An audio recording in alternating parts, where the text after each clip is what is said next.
Continuamos con más información en este mediodía y nos vamos a ir a la ciudad de Rosario porque allí se está desarrollando el Festival de Cine Latinoamericano con diferentes propuestas. Por eso lo vamos a saludar a nuestro compañero Ramiro Dazo. Rama, ¿cómo estás? Buen mediodía.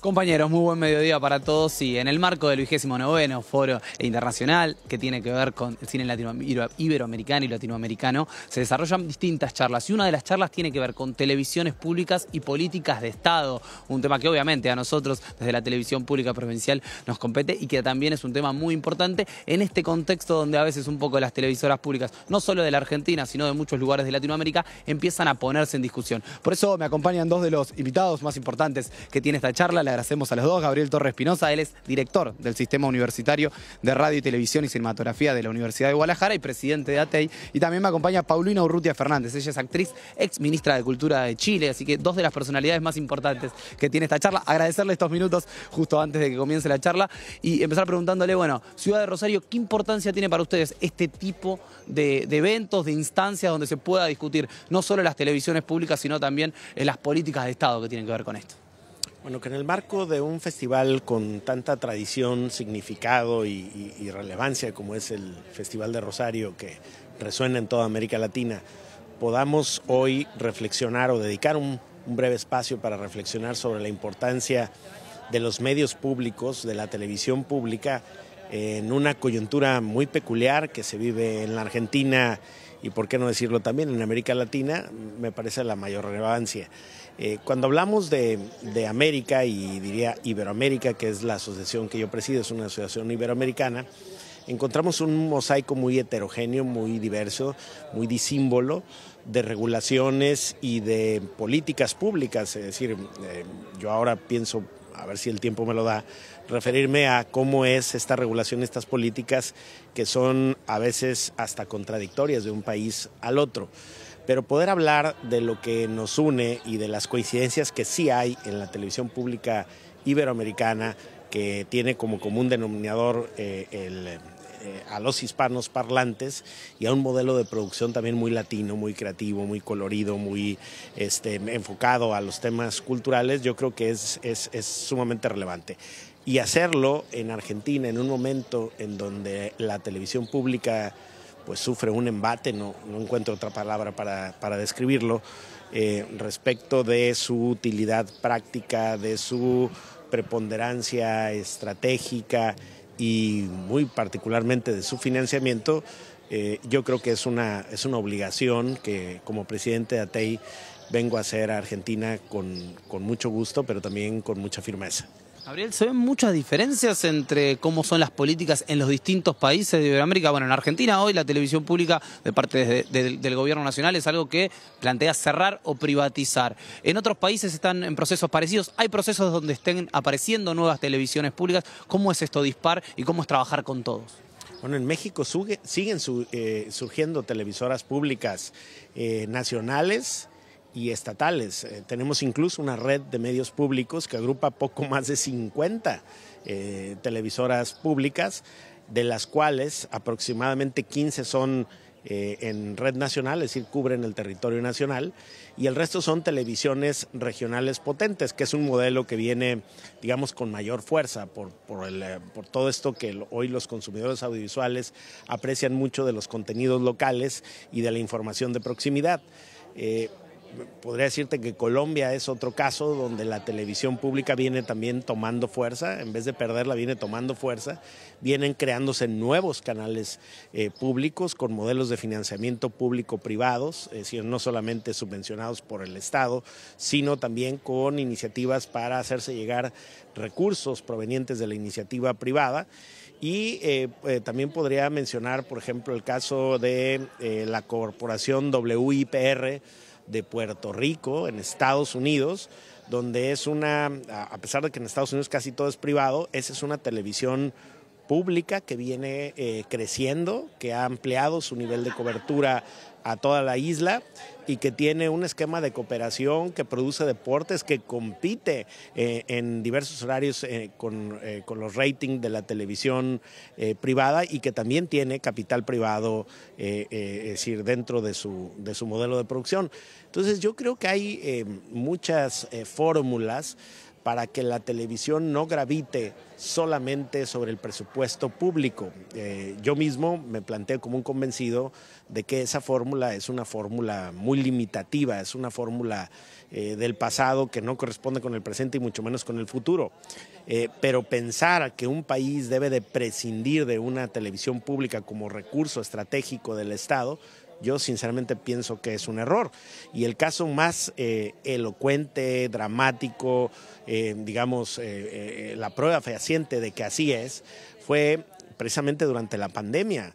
En el 2020 y 2021 no fueron sino las televisiones públicas los instrumentos más utilizados y más efectivos. Además, cuando se había declarado ya el acta de función de la televisión, pues resulta que no, que estaba viva y que la televisión en algunos países como el mío, México, permitió rescatar incluso los ciclos escolares de los pequeños a través de los programas Aprende en Casa 1 y 2, que fueron proyectos de televisión educativa que en un momento de confinamiento, de mucha zozobra, llevaron información, educación, cultura, entretenimiento, medidas de protección sanitaria a la población. Y yo creo que quedó claro a partir del 2020 que la televisión con fines públicos, independientemente de dónde proviene el financiamiento, son necesarias en los estados como son necesarios los sistemas públicos de salud. Es decir, en muchos países también habían abandonado los sistemas públicos de salud y dejado todo eso a la iniciativa privada, Estados Unidos uno de ellos. Y el costo que pagaron fue altísimo. Yo creo que hoy la moraleja en Estados Unidos es de que así como invierten billones de dólares en el armamento, después de ese enemigo invisible que fue el COVID-19, se dieron cuenta que un país que quiera proteger el mercado, la industria, el empleo, los negocios, el comercio internacional, no puede descuidar un sistema público de salud, porque sin salud no hay nada. Yo creo que la comunicación pública a través de instituciones de Estado, que no de gobierno, de medios públicos de Estado con independencia, con creatividad, con la capacidad de producir contenidos audiovisuales que no son rentables para la iniciativa privada, es necesariamente un recurso estratégico de los estados. Gracias, Gabriel. Preguntarte, Paulina, particularmente por lo que fue la experiencia de la televisión pública en Chile, ¿cuál es en este momento la situación de esa televisión pública? Teniendo en cuenta que a veces Chile se toma como un modelo en cuanto a lo libre en lo económico.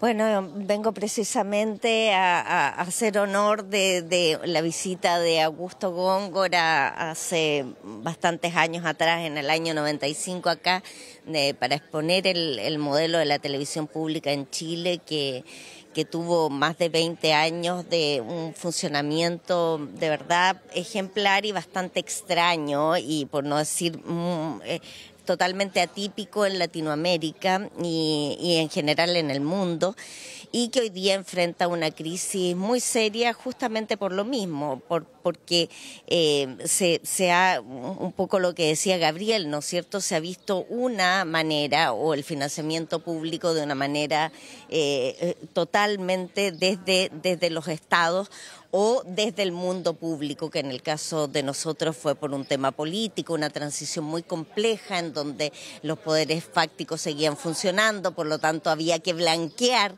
la generación de contenidos y todo lo que se iba generando en materia de contenidos de la televisión pública, que no se cargara hacia un lado u a otro. Que tuvo muy buenos resultados, bastante excepcionales en realidad, pero que llega un momento en donde las fronteras hoy día del streaming, hoy día de las televisiones que son públicas en el sentido de contenido únicamente formativos, no solamente culturales o ampliar la gama informativa en términos de información para el público, la verdad es que mientras a mi juicio se siga manteniendo la diferencia entre estas ofertas, la gente va a seguir siendo un segmento, o sea, va a ir adquiriendo la información en la medida de sus intereses, y hoy día el mundo está hecho para eso. Por lo tanto, la televisión pública hoy día tiene que plantearse un tema de financiamiento, sin lugar a duda, tiene que siempre plantearse su independencia, independencia en términos editoriales, y por otra parte tiene que plantearse el rol de la televisión pública, cuál es la finalidad de la televisión pública en términos informativos, en términos de formación, en términos también de contenidos culturales que son importantes que la ciudadanía tenga acceso a ellos, y en donde la televisión por lo general solamente hay negocio, solamente se vive del negocio, de lo que esos contenidos van generando. Creo que vamos a tener una buena conversación y vamos a compartir cosas en las cuales efectivamente tenemos muchas cosas en común, cosas en las que nos volvemos a encontrar, como la historia de Latinoamérica. Les voy a agradecer a ambos, los voy a liberar porque ya me están pidiendo, en cualquier momento arranca la charla. Muchas gracias por estos minutos para la Televisión Pública Provincial. Un gusto, gracias. Pues bueno, es un placer estar con ustedes, además en una televisión pública regional.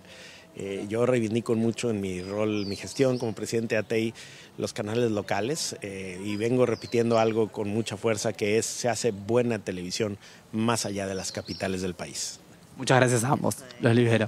Bueno, compañeros, Sí, los liberamos porque va a comenzar la charla en cualquier momento, pero muy interesante para poder también reivindicar el rol de las televisiones públicas, de las televisiones públicas nacionales y también como la nuestra, la televisión pública de la provincia de Santa Fe, que es única en la Argentina y que es un modelo sin duda a repetir. Sí, por supuesto, y conocer experiencias en Iberoamérica, como recién decían los entrevistados. Me quedo con esto: la televisión pública es una política pública y hay que verlo de esa manera. Me parece que eso es lo más importante, entender cuál es la importancia de la televisión pública, no solo para el desarrollo de contenidos, sino también para la finalidad de que la sociedad pueda tener una información fehaciente. Rama, gracias, hasta pronto. Abrazo grande, compañeros. Hasta aquí la palabra de Ramiro Dazo en el Festival de Cine Latinoamericano, con un foro especial dedicado a los medios públicos.